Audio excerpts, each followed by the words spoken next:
Salam Indonesia, salam Nusantara dari Sabang sampai Merauke, dari Miangas sampai Pulau Rote. Mantaplah iman kita, mantaplah kasih kita, mantaplah pengharapan kita. Tentunya dalam Yesus Kristus yang menjadi Tuhan dan Juru Selamat kita dan Juru Selamat dunia. Jangan katakan bahwa Yesus bukan Tuhan, jangan katakan pula bahwa Yesus bukan Juru Selamat. Dia adalah Tuhan, dia adalah Juru Selamat. Kalau engkau percaya, engkau akan diselamatkan. Engkau tidak percaya, engkau akan dihukum. Yohanes 3 ayat 36. Yohanes 14 ayat yang ke-6. Yesus berkata, akulah jalan dan kebenaran dan hidup. Tiada seorang sampai kepada Allah kalau tidak melalui aku.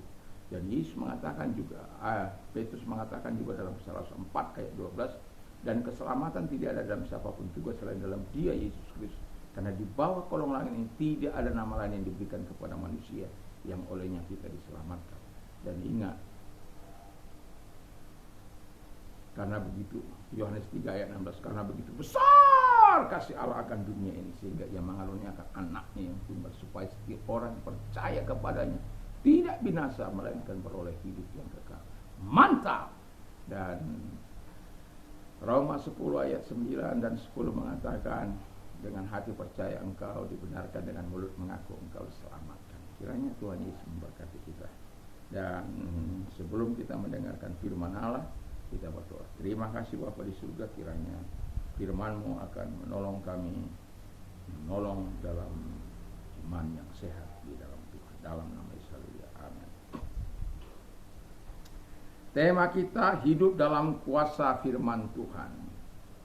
Kita tahu Alkitab terdiri dari 39 perjanjian lama, 27 buku perjanjian baru, 31.136 ayat, 1.189 pasal, 2.930 tokoh, dikarang 40 pengarang atas inspirasi daripada Roh Kudus.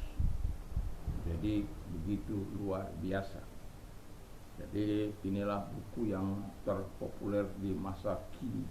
Dan kalau menurut catatan United Bible Society, Alkitab diterjemahkan tahun 1800 ke dalam 68 bahasa dunia. Tapi tahun 1992 dia telah diterjemahkan dalam 2018 bahasa di dunia. Jadi akan terus berkembang. Sekarang 2024, perkembangannya kita lihat saja ya. Dan itu sesuatu yang sangat luar biasa. Dan itu sebabnya kita bangga mempercayai firman. Firman-Mu adalah pelita bagi kaki, terang bagi jalan. Dalam Mazmur 119 ayat yang ke-16. 105 ya. 119 ayat 105. Nah, jadi kita akan membaca firman Allah dalam 2 Timotius 3 ayat yang ke-16-17. Segala tulisan yang diilhamkan Allah memang bermanfaat untuk mengajar, untuk menyatakan kesalahan, untuk memperbaiki kelakuan, dan untuk mendidik orang dalam kebenaran. Dengan demikian tiap-tiap manusia kepunyaan Allah diperlengkapi untuk setiap perbuatan baik. Haleluya. Pada akhirnya istilahnya semua apa yang kita ketahui tentang firman Allah, apa yang kita alami, apa yang kita rasakan, dan apa yang kita lakukan, estuarinya itu, muaranya itu semuanya adalah melakukan apa yang diperintahkan Tuhan untuk melakukan, diperlengkapi untuk setiap perbuatan baik. Nah, sebagaimana tema kita, hidup dalam kuasa firman Tuhan. Setiap orang percaya pada kuasa firman Tuhan, ia akan mendapat manfaat dari kuasa firman Allah, karena firman itu bermanfaat untuk pertama mengajar. Itu kita diajar, kita bisa mengerti ya. Kalau saya sering katakan ketika saya mengajar bahwa Anda boleh belajar, tapi ada hal yang harus Anda lakukan. Study and learn. Kalau study itu Anda mau dapat, tidak ada masalah. Tetapi kalau learn, dari tidak tahu menjadi tahu, dan itu harus Anda tahu. Harus ada kekkan. Bahasa Jepang kekka itu ada hasilnya, bukan tidak ada hasil, kekka. Jadi kalau orang belajar bahasa, jadi dia harus mendapatkan KK. Dia harus, kalau bahasa Inggris, dia belajar bahasa Inggris, dia harus tahu berbahasa Inggris. Jangan belajar bahasa Inggris tapi tidak tahu berbahasa Inggris. Dan itulah yang sedang terjadi di bangsa ini. Anda bisa bayangkan, banyaknya dari SMP sampai SMA bahasa Inggris itu sudah wajib. Tapi mengapa banyak orang tidak tahu berbahasa Inggris? Ya itu tadi, karena hanya study. Dia tidak learn, dia tidak belajar dari tidak tahu menjadi tahu. Ya. Dan itu harus diubah polanya. Kalau bahasa itu, kalau saya sering mengatakan, dia harus 70 praktek, 30% harus teori. Tetapi saya mau katakan, kalau Anda tidak mau berteori, tidak mau mengingat, karena tidak mau menghafal dalam bahasa Inggris, itu Anda akan ketinggalan. Dan setelah itu, ketika semakin banyak kosakata Anda, maka Anda semakin ringan untuk berbahasa. Dan itu sebabnya perlu KK, ada hasil. Nah, Alkitab mengatakan bahwa kita diajar oleh firman Allah supaya kita mengerti apa maksud Tuhan dalam hidup kita. Dan kita juga mengerti kehendak Allah dan rencana Allah, bahwa Tuhan mau kita melakukan apa yang diperintahkan, bukan hanya sekedar hidup dalam dunia ini.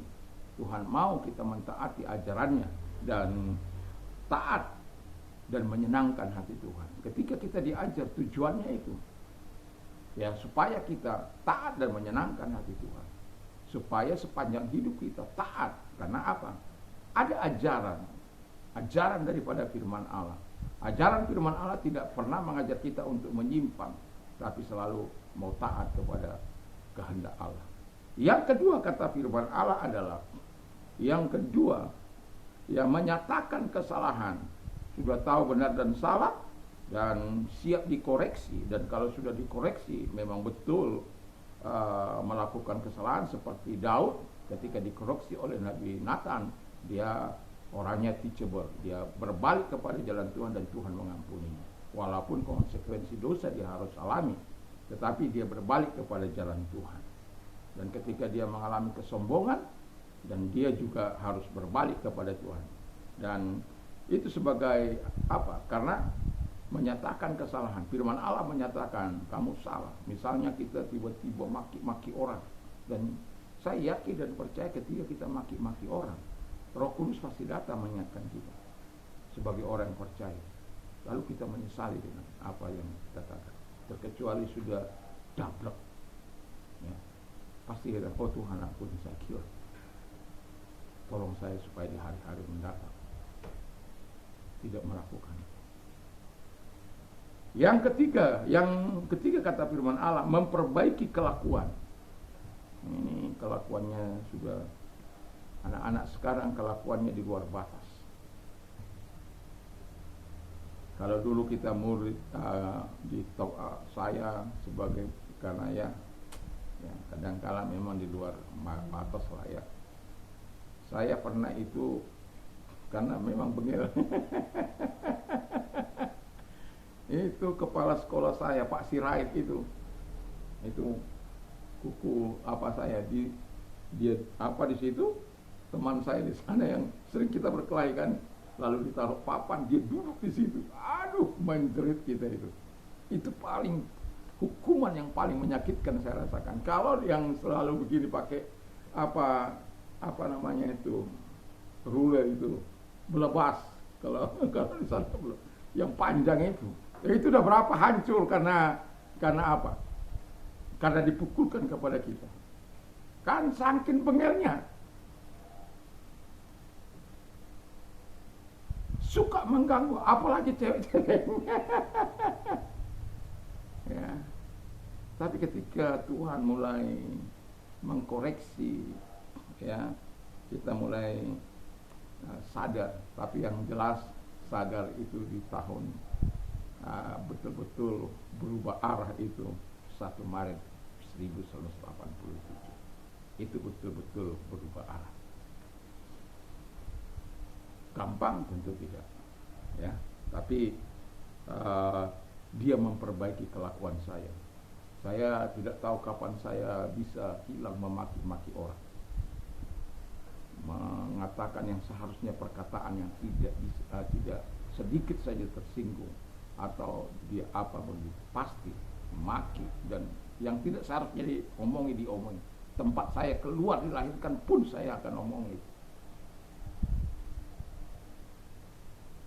Tetapi firman Allah memperbaiki saya bahwa itu tidak baik, itu tidak benar, dan saya hidup untuk melakukan apa yang dikehendaki oleh Tuhan. Dan itu sebabnya pentingnya kita merasakan kuasa Allah dalam firman itu, sehingga kita tidak akan mengulang hal-hal yang menyakiti hati Tuhan, tapi kita akan melakukan kepada teman-teman. Saya dulu pernah ditelepon, tiba-tiba ditelepon teman saya, dia masih ingat padahal masih setahun yang lalu ya, setahun yang lalu teman saya tiba-tiba entah dari mana dia dapat apa saya, nomor saya, dia bilang, wih kamu begini tapi untungnya dia menikah dengan orang Batak jadi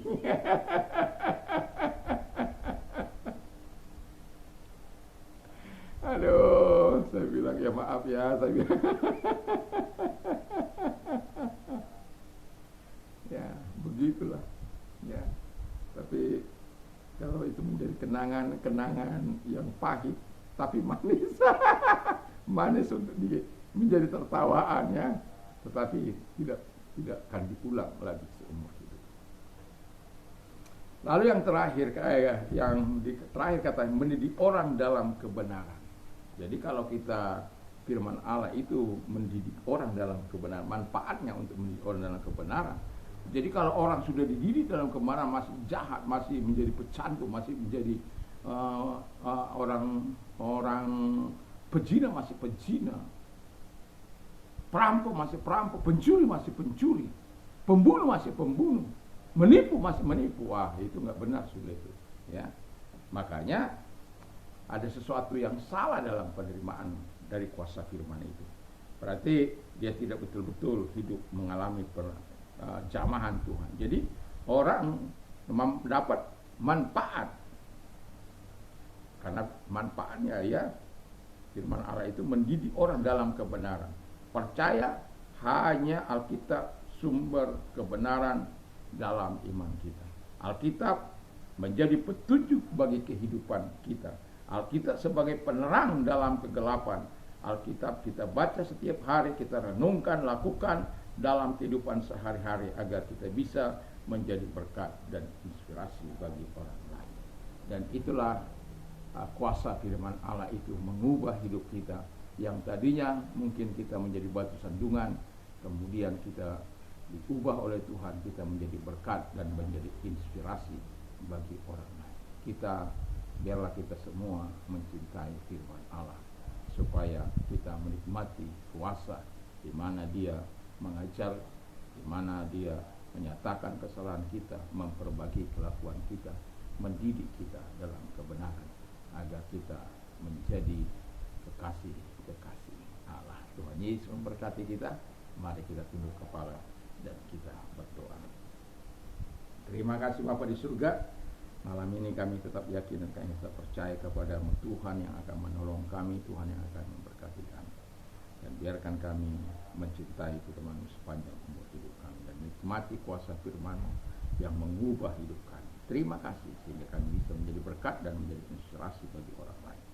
Dan kami juga berdoa Tuhan Yesus bagi mereka-mereka yang sakit, apapun sakit penyakit mereka, dalam nama Yesus segala sakit penyakit yang mereka derita aku perintahkan keluar, dan oleh biru-biru daripada Tuhan Yesus engkau sembuh oleh kuasa yang engkau sembuh. Dan kalau engkau sedang mengalami masalah dalam kehidupan finansialmu dan apapun itu, datanglah pada Tuhan, karena Tuhan mampu.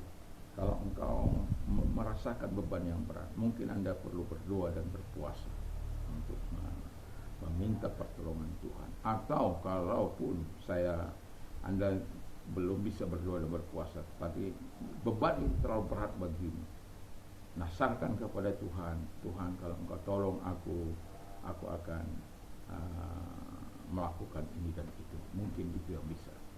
Dan seperti saya ketika saya mengatakan, Tuhan kalau engkau melakukan hal ini, saya akan berdoa dan berpuasa. Itu sebabnya saya berdoa dan berpuasa, karena kan sadar bahwa Dia sudah menolong dan sudah memberikan yang terbaik. Dan tetapi saya mau ingatkan, ketika engkau bernasar, jangan lupa engkau menempati dasar. Kalau tidak, Tuhan akan merusak pekerjaan tanganmu.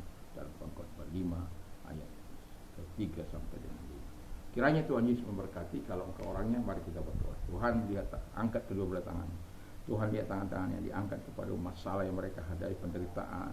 Dalam nama Yesus, segala masalah yang mereka hadapi, Tuhan selesaikan.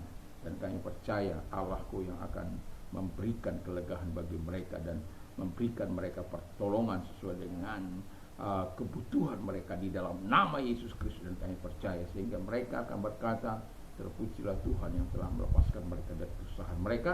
Dan juga mereka berkata, terpujilah Engkau yang telah memberikan kekuatan kepada mereka melewati masa-masa sulit mereka. Terima kasih, kami bersyukur dalam nama Yesus. Amin.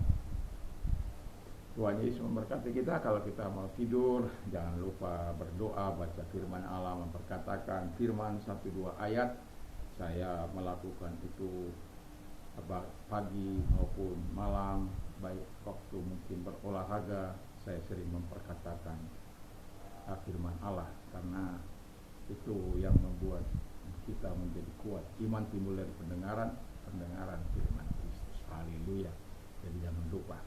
Dan kalau Anda tidur, tidurlah dalam deep sleep-nya Tuhan. Saya mau katakan kenapa saya berkata ini, karena saya sudah merasakan bagaimana tidak mungkin cukup dalam doa tetapi kita tetap menikmati kesegaran tubuh yang bugar karena Tuhan memberikan. Dalam masa tentang tidur, waktu tidak ada masalah, tetapi ketika Tuhan memberikan deep sleep-nya, kita bisa pulas dan bangun dengan kembali dengan tubuh yang sehat. Dan seringkali saya menikmati kekuatan energi Tuhan. Saya sadar itu bukan karena kehebatan manusia, tapi hanya karena anugerah. Dan itu sebabnya saya mengatakan, terus bersama dengan Tuhan, terus andalkan Tuhan, hidup dalam firman-Nya. Mantap, mantap, mantap.